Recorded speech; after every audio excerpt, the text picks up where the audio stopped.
Let's talk about the stories that are hidden in plain sight, right inside our digital graveyards. We're going to dive into how you can transform a simple online memorial, the ones that are just a name and two dates, into a living, breathing document, a real story that can be passed down for generations. I mean, really think about it. When you find an ancestor online, can a name and two dates ever truly capture an entire life? Of course not. We all know the answer is no. In between that start date and that end date, there's a lifetime of stories, relationships, and all kinds of experiences just waiting to be told. And that's really the big idea for today. A digital memorial is an incredible starting point, but that's exactly what it is, a start. It's our job as researchers and family historians to be the ones who add all the color and the detail, to turn that simple sketch into a vibrant portrait of a life that was actually lived. So, how do we actually do it? Well, we're going to walk through 5 key steps together. First, we'll talk about why this is so important. Then, we'll get into the really practical stuff, linking family members, adding key documents, writing a biography that people will actually want to read, and even using the cemetery's own history as a clue. All right, let's kick things off with the problem itself, the empty memorial.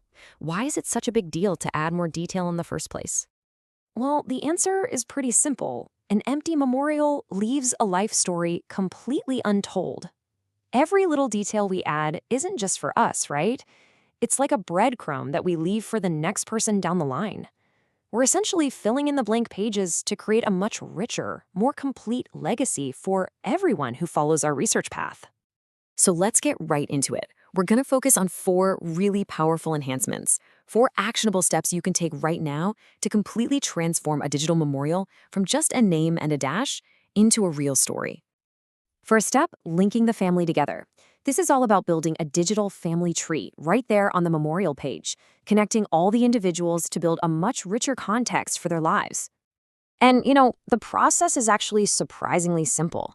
Most of these sites have a link family members feature.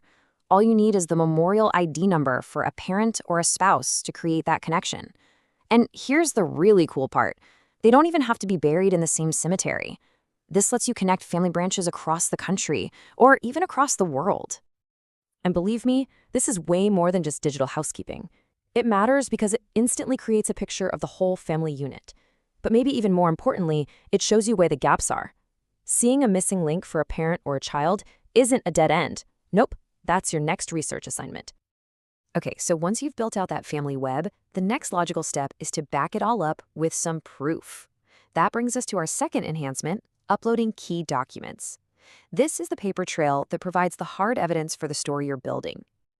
Now, 2 of the most powerful documents you can add are the death certificate and the obituary. You should really think of them as a team. The death certificate gives you the official data, but let's be honest, it can sometimes have errors. The obituary, on the other hand, often gives you those crucial personal details, the full name, the family connections that were carefully put together by their loved ones. This is exactly why it's so important to see them as a pair. Like it says here, they complement each other. What's missing from one is very often found in the other. So by uploading both, you're not just adding files. You're building a much more complete and resilient foundation of facts. But here's the golden rule, and it's a big one. If you upload it, you have to source it. A newspaper name, a certificate number, whatever it is, that source citation is what turns a simple claim into credible research. It's really the cornerstone of this entire process. So we've linked the family and we've added the proof. Now, it's time to move from just data to the actual story. Our third enhancement is all about crafting a rich biography, turning that collection of facts into a true life narrative. So, where do you even start? Well, the basics are great. Age at death, parents' names. But the real texture, the stuff that makes it interesting, comes from the details. Their birthplace, what they did for a living, any military service, or key accomplishments they had. Think of each fact as an other brushstroke that adds depth and color to their portrait. Now, here's a pro tip for you. It's called the parent-county problem, and it can really trip up new researchers. You see, borders change over time, so if you list a birthplace by its modern name, say a county that didn't even exist when your ancestor was born, you could accidentally send future researchers down a completely wrong path. Always try to include the historical place name as it was at the time of the event. And finally, our fourth enhancement takes us beyond the individual to the community that was all around them. This one is really fascinating. We're going to use the cemetery itself as a kind of historical document. Because the story isn't just about the person, it's also about the place they were laid to rest.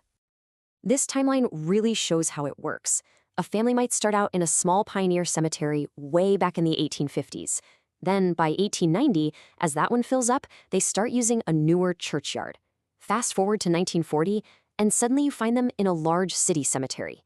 This trail of burials isn't just a list of places, it's a map of your family's migration and their evolution over time. Because here's the thing, a cemetery's history is like the community's history in miniature.